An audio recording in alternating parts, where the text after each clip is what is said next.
I want to know for the people who are watching this closely. I'm from Iran. I lived with Hezbollah up until 11 years old. I know what it is to live in Iran, Tehran. I know what it is to have women's hair showing, what happens when they're kidnapped and slashed, whipped 77 times. I know what it was when Iran was at peace in the Middle East, pre the Shah, and everybody used to go there for vacation in the 70s. Mm-hmm. I understand what Khomeini, all of these guys did to Iran post-79, catastrophic, and a number of chaos in the Middle East went to the flipping roof, okay? So to the community that talks about what that regime did afterwards, okay? Yes. And what happened with the Toman, what happened with inflation, what happened with the living, what happened with, women having the rights to do so, what happened with all these, rappers, singers, artists, I know all of that, and I'm not with it. What I'm asking is the following. Okay. I'm asking a question about, and if you're not comfortable answering this, I'm totally good. We'll move on. No. In order for Israel to be given free reign to reign on Iran, they needed a crisis, right? What does Rahm Emanuel say? Never let a crisis go to waste, right? So in this situation, if they didn't have a crisis, they almost needed to create one so he can go finish his crusade of destroying Iran and changing the regime, which, by the way, some may say, fine, if that's your vision that you want to do, I get it. But it's your question, you think that they knew this was happening and they let it happen so they could have a reason to go? To have this level of advancement, to pay attention when one of the leaders of Hezbollah says, if you want to know what Mossad is doing, they're watching all your phones. Get rid of your phones. Use pagers. Then they get ahead of the people that's making it. The lady that makes it, the CEO, sends the 5,000 pagers. They all get a text. It all blows up simultaneously at 3:31, whatever the time was.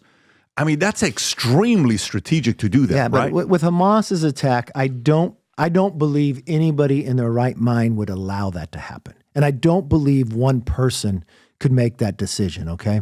What I think transpired was a lot of big mistakes, okay? I think it comes in just like the Secret Service making a mistake and having an assassination attempt that could have been stopped. What I believe happened, and these are the things we don't know.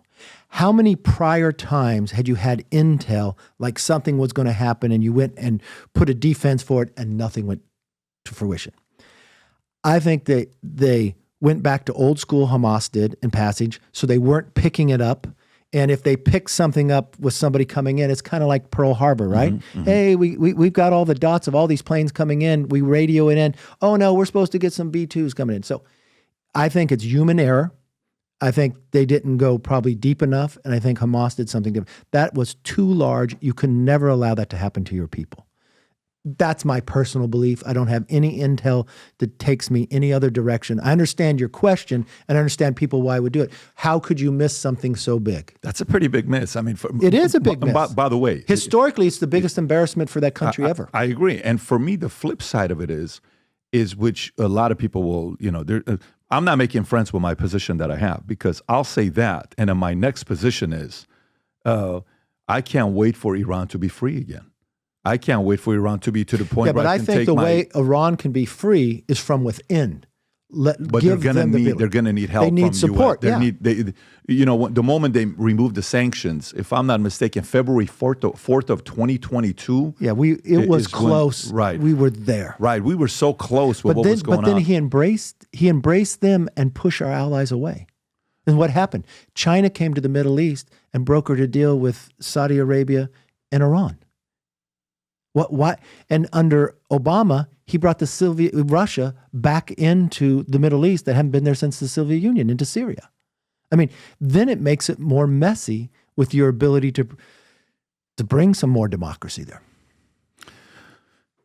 Man, I mean, it's not easy. No, it's not. This is the USA gear, limited edition for the rest of the year. If you love America, sport this USA gear. On the side, it says Future Looks Bright. On the back, it says Valuetainment. On the side, it's got the American flag. We got the shirts.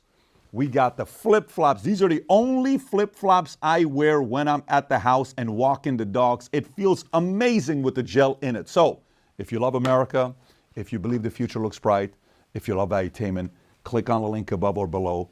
go wear some of the gear and tag us because we share the pictures on the podcast all the time. So go to vtmerch.com and place your order. So if you like this clip and you want to watch another one, click right here. And if you want to watch the entire podcast, click right here.